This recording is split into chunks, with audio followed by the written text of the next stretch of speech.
Welcome, innovators and game changers, to Compete on Awesome with AI, your roadmap to harnessing AI power in your business journey. Imagine waking up tomorrow to find your industry completely transformed by AI. Exciting? Terrifying? Maybe both. But here's the thing, you don't have to navigate it alone. I'm Susan Frew, an entrepreneur and business owner just like you, and I'm here to be your tour guide through the world of practical, usable AI. Having built and scaled many businesses myself and saved $170,000 and counting from my budget for 2024, I know firsthand the challenges you're facing and the game-changing potential for AI that holds for all of us. In these episodes, you will join us as we explore AI tools you can implement today and boost your efficiency, how to stay ahead of the AI curve without breaking the bank. And we're not here to talk about science fiction fantasies. We're here for real, actionable strategies that you can use to compete and win in this AI-driven world today. So join us, whether you're a solopreneur working from the kitchen table or a CEO leading a team of hundreds. This is your guide to not just surviving, but thriving in the AI revolution. If you're ready to turn AI from a buzzword into your secret weapon, let's dive in and compete on awesome. Hi, my name is Susan Frew, and welcome to Compete on Awesome with AI, the show where we teach you usable AI that you can use right away in your work or your business, whether you're an entrepreneur or a corporate employee or just someone who wants to learn more. We've got it for you. And I'm really excited today to bring to the stage Gabriella Parente, and she is someone who works with AI and employee engagement in the corporate world. And that is something that I've been hearing all across the board. Wherever I'm speaking, I'm hearing lots and lots of my employees are concerned, they're nervous, we're an accounting department, what should we be worried about?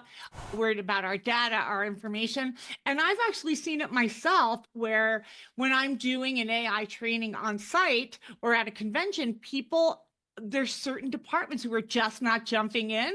And I wasn't exactly sure what was happening, but Gabriella's going to share with us and tell us all about that. So I'm going to let her introduce herself, and then we're going to dive in to employee engagement in the age of AI. Sounds wonderful. Thank you so much, Susan, for having me. You're such an awesome guru when it comes to AI, and you've always helped me along the way too. So thank you for that. So my name is Gabriella. I have been in the human resources field for over 20 years. So I've worked in almost every industry in HR.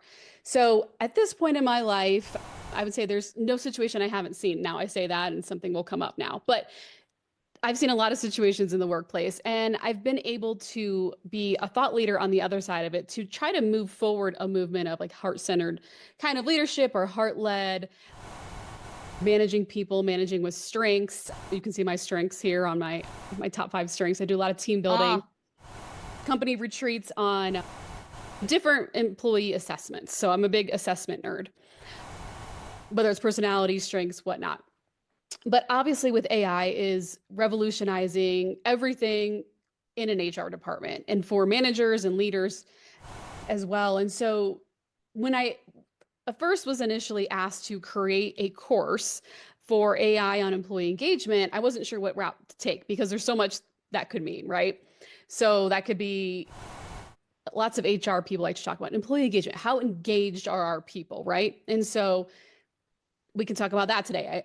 There's a bunch of resources that are just specifically for that. And then there's other things out there too, like HR chatbots. So they can help us with automated requests and things like that, which ideally will help in employee engagement too, because you don't have to wait as long for answers. And then there's, of course, like the ethics behind all of this.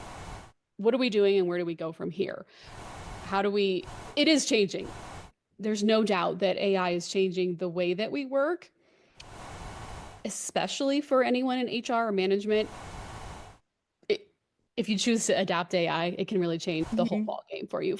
And I think we can do it for the good. I think there has to be some conversations first, though, too. It's interesting. So I think, and I've been saying this to different leaders here and there, like they need to manage this conversation with their employees.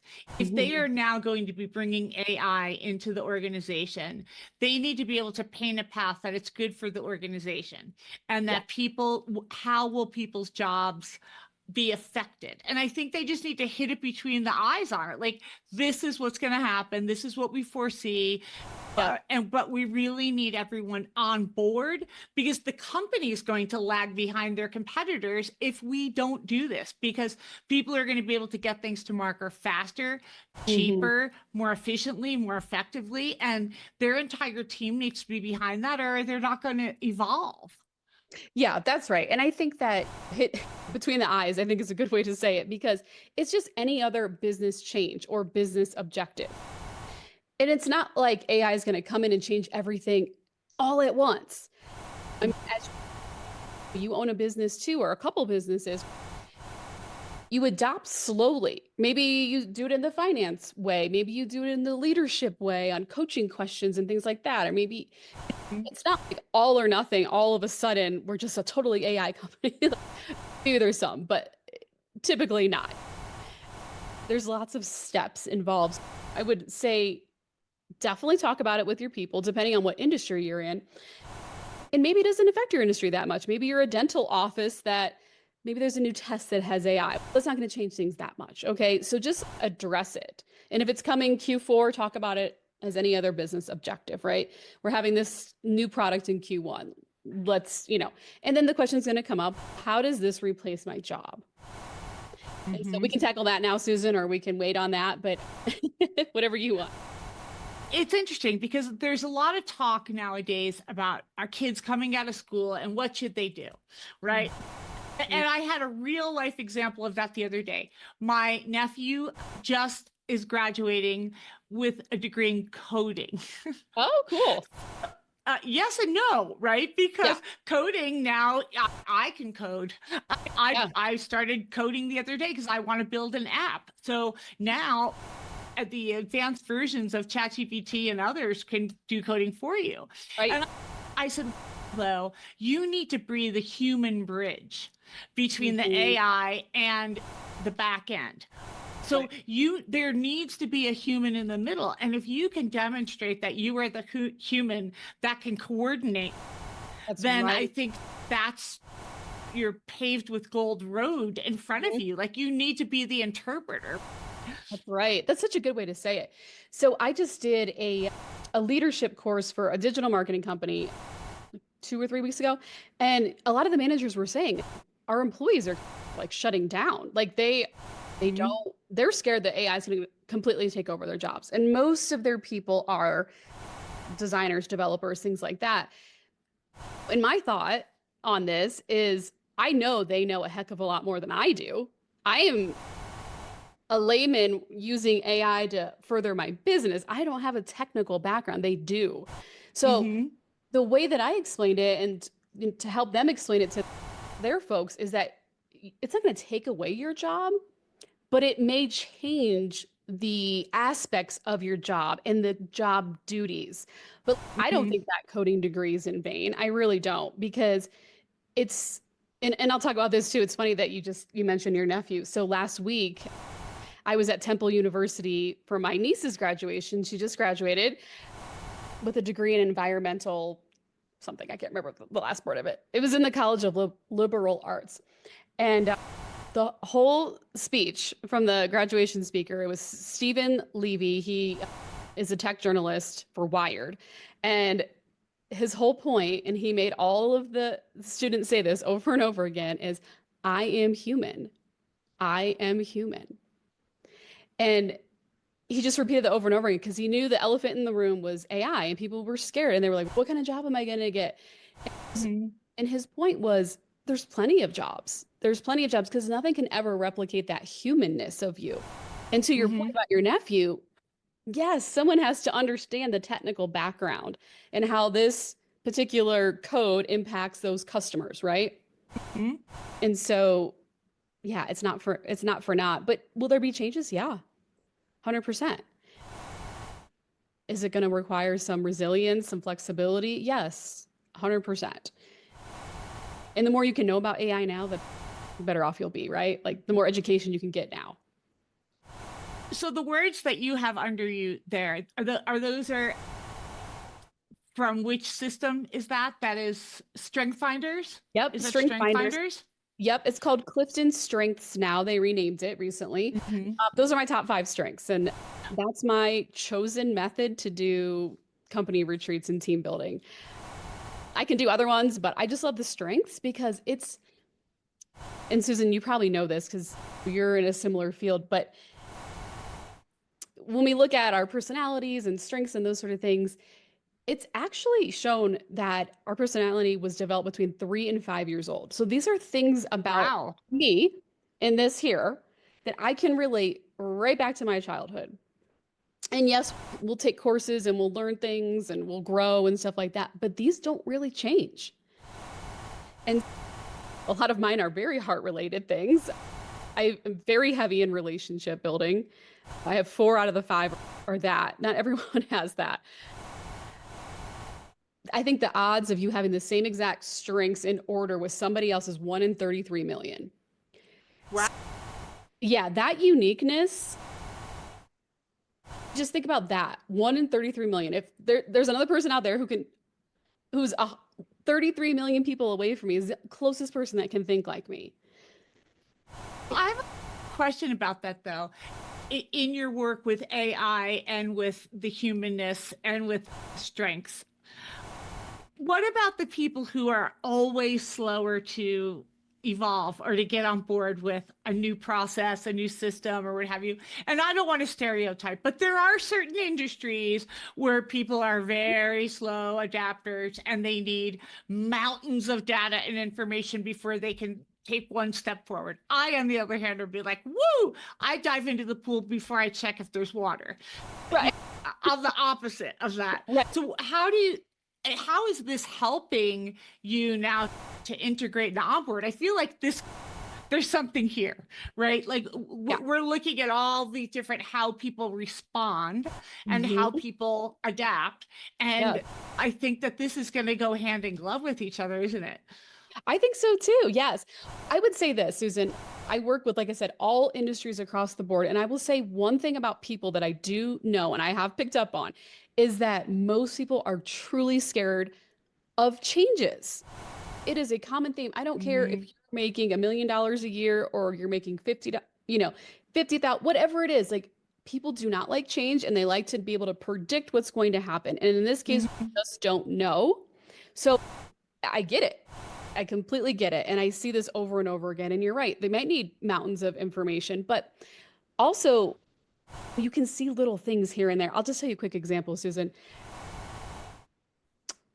A dear friend of mine, her husband was just told 3 weeks ago that he has stage 4 cancer. Now, he is like a completely healthy guy. She's a trainer, so she works him out all the time. She cooks healthy for him. Like healthy dude, goes and gets a scope and he's got stage 4 cancer. Obviously devastating for the family. He's getting treatment and everything like that. And we're sitting there talking one day. And as a friend, I'm like, you just desperately want to help, right? You just want to help so badly. And I'm getting to the AI part, I promise. You want to help so bad. What can you do? Pray and be there. And she's talking about all the different foods that he cannot eat and he cannot stomach right now because of the chemotherapy. And after I got over like my sadness of that conversation, I went home and I was like, you know what? ChatGPT is going to help me with this. I went in and I like put in all the things that he's sensitive to, all the things that he cannot eat, what he's going through, chemo, and it spit out like amazing stuff. Stuff I wouldn't have thought of. It was like, make sure the food is warm because cold food's harder to digest. The simplest of things, like all these recipes, and these are hard things to come up with. It's no sugar, completely keto, no dairy. Those are hard things, but I sent it over to her and she loved it. And it was just a quick example of how anyone could talk to it in regular language. It's all I said is, my friend's husband has cancer. He can't have this. And the whole thing. That's all I typed. And now they have a little bit of help, a little bit of resources that they didn't think of before. And so it's like, all right, Maybe that's not such a scary change then. I use AI on everything. All these amazing different ways to use it. If people want to get started, I'm like, start with recipes. Yeah. ChatGPT has the best recipes. And you could say, I have one of these, two of these, and one of these, and one of them's frozen. What should I do? Bam. Hmm. Like it is Hmm. the best cooking accessory ever in the whole world. It's funny. I Um, haven't used it much for cooking yet, but now I'm going to after I figured out this chemotherapy diet. yeah. Also, another thing that people are not using a lot is they're not using the visual voice and integration of photos on their phone. So if you have the upgraded ChatGPT, the $20 a month version, you can open it up, hit the camera, and you could be having a two-way conversation with it while it's viewing.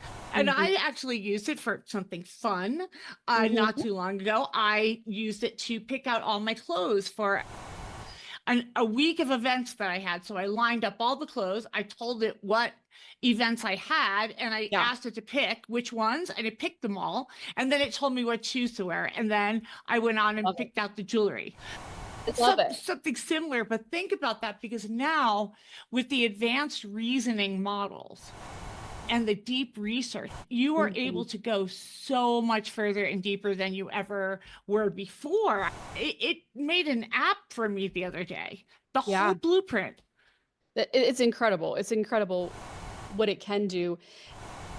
To get back to kind of Yeah. employee engagement too, with that, the field of HR and employee engagement is something that we hear about a lot, right? But everyone's like, what the heck does that even mean?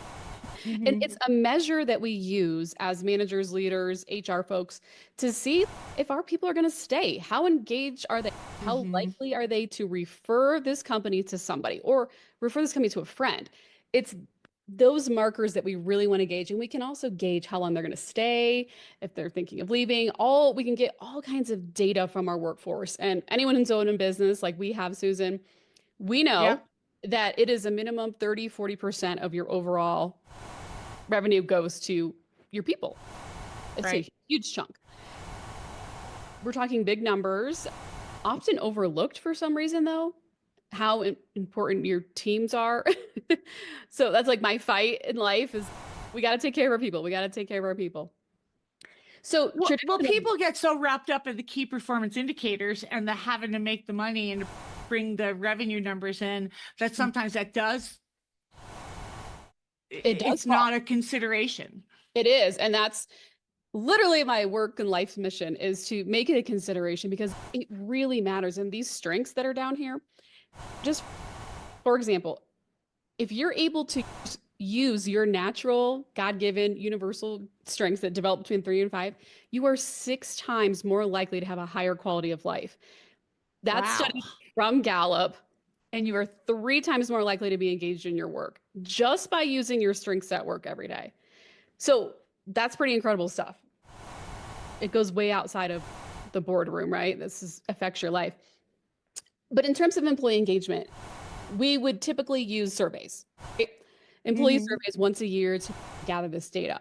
So what AI is doing now, what this course, a couple courses that I'm doing, what it's really showing us is that you can gauge where people are at right away, automatically, because if you have Microsoft, if you're using a Microsoft product, did you know that there's a tool in there called Viva?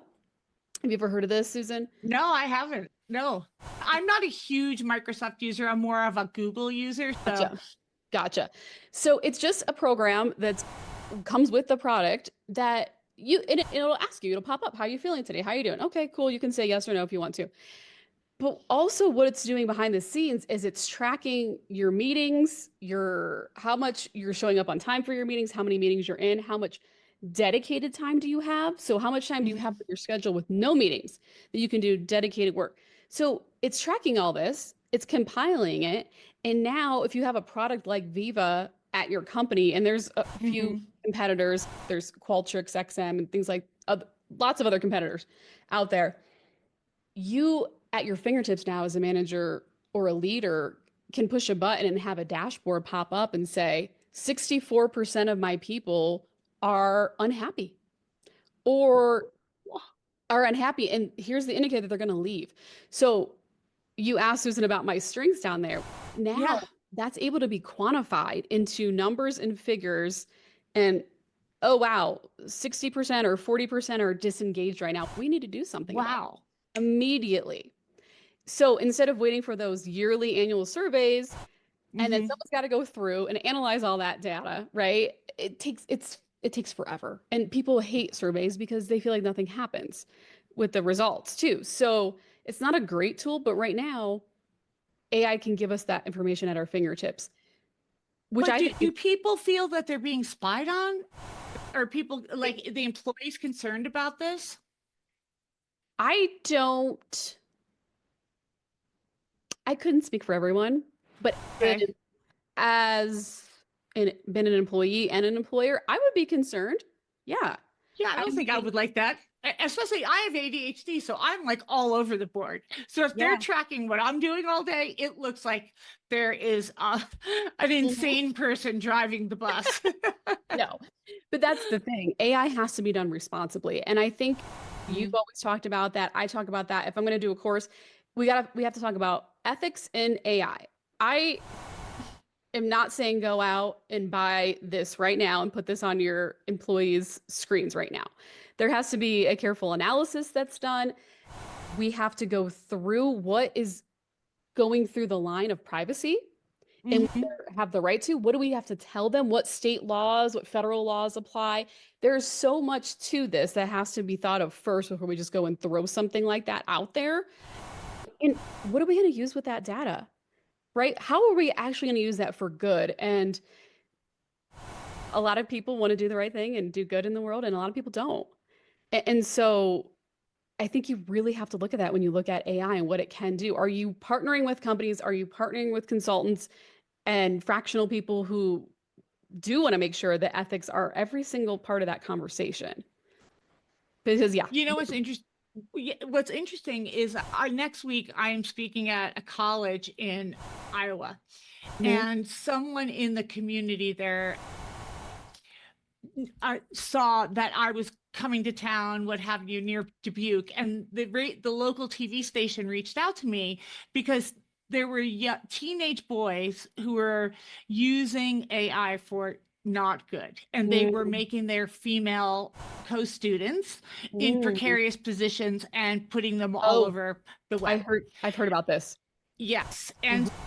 they brought me on to talk about that, the ethics of it. And this is like many things. The law is behind the technology. It And always now, is. because It always is. AI is right, but the way AI is moving so quickly, there's no guardrails. And it's interesting is like Microsoft had AI, Google had AI, everyone had it, but they didn't launch it because they didn't feel that it was ready in a responsible way. And OpenAI just leaped over everyone and went to the board and launched it. And I think that needs to be looked at because there are no guardrails. But I will tell you this: when I was researching this article, because I Mhm. was going to speak to them, and I'm going to Yeah. speak to them live next week, I Mhm. when I put it into ChatGPT to find out information, it wouldn't even let me do that. It flagged Interesting. me and said this is inappropriate. This is the first time this has ever happened, and I've got like thousands of hours on there. A big red exclamation point. So, yep, Good. no, we're not doing that. Thank But goodness. not the same thing happened with not all of them because I went and tried it everywhere and I was pretty surprised at what I saw.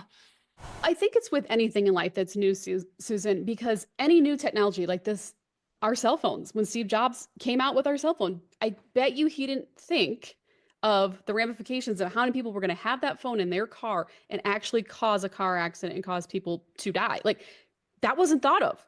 Like every law is behind it. We just got a law in Colorado, Susan, this year, just January 1st. You can't have your cell phone in your hand.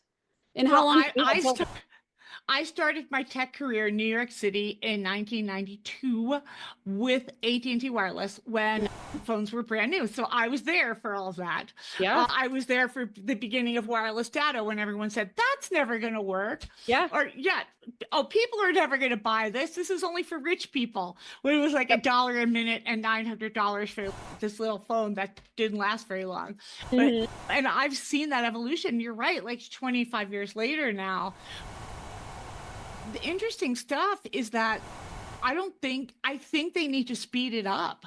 The legislative process needs to go faster because a lot of people are going to be harmed. 100%. And you have to be a good consumer. And I think you have to really think critically. And this is another thing that I don't think AI is great at, is critical thinking.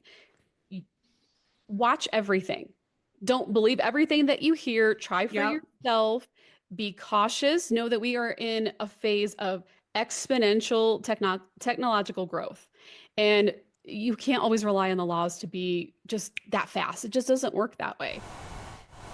So be a good consumer, work with people like yourself who are focused on the ethics side of it. And if someone's selling you something AI, make sure, check them out. Check them out. Absolutely. Make sure, background check, all the things. Like you got to protect yourself and make sure they're an ethical company that you want to do business with. And I can't believe how many people that I know have thought they downloaded ChatGPT to their phone, but they didn't because they downloaded a counterfeit one. Because when you go into the App Store and put ChatGPT, all these other things show up. And I'm like, no, you want the white icon. Now, why do I need to tell you that? Like, why? It's not transparent. And that's the thing. But we used to say you can't believe what you hear, but you can believe it. But now that's off the table because I have avatars right now that you cannot tell. You really can't. And I can make them tell you any kind of story. That's just going to keep going. I think, which is crazy, right? What you just said is, you're right. You cannot believe everything in here now. Both of our voices and our likeness could totally just be used over and over because it's out there. I think the way that I feel best about it is if I can keep myself as knowledgeable as possible about it and stay current, I'm going to be okay. And so that's the key. And that's all you can do. And anyone can do that now. You don't have to have a technical degree to do that. And keeping current. So I jokingly say that I sat in this chair for 2 years and studied AI, and it's not really a joke. I did, like hours and hours. And now, still now, I spend 5 to 10 hours, depending on what I'm doing and researching, on research, learning, podcasts, following other people, reading stories and articles. Like, it's a full-time job to keep up on this stuff. But I do agree. We need to follow people that such as yourself and such as me, and follow us, and we will be your tour guide to AI. And we'll break it down, synthesize it, and give it to you in small bites so that you can use it creatively, use it constructively, help you to propel your life and business. And we will also tell you what to look out for. That's right. That's right. So, Gabriella, this has been really delightful for me. I'm so excited because this topic just keeps coming up with the employees. So tell everyone where they can find your course and where they can reach you and how they can hire you for their big corporation and bring you in and help their employees ease into the new world of AI. Yeah, I think the easiest and best way is LinkedIn. LinkedIn is my jam. So it's just my name, Gabriella Parente. That's the fastest way. Also, my website is www.hrpowerpartners.com or GabriellaParente.com. But just really look me up on LinkedIn and just say, hey, start a conversation. You can see some of my posts. I teach for LinkedIn. My courses are up there. It's the easiest way to get all the information right now. Cool. Well, thank you everyone for joining us for Compete on Awesome with AI, where we bring you usable bite-sized AI to your door. Love Thank you for joining in. Thank you, Susan. Bye-bye.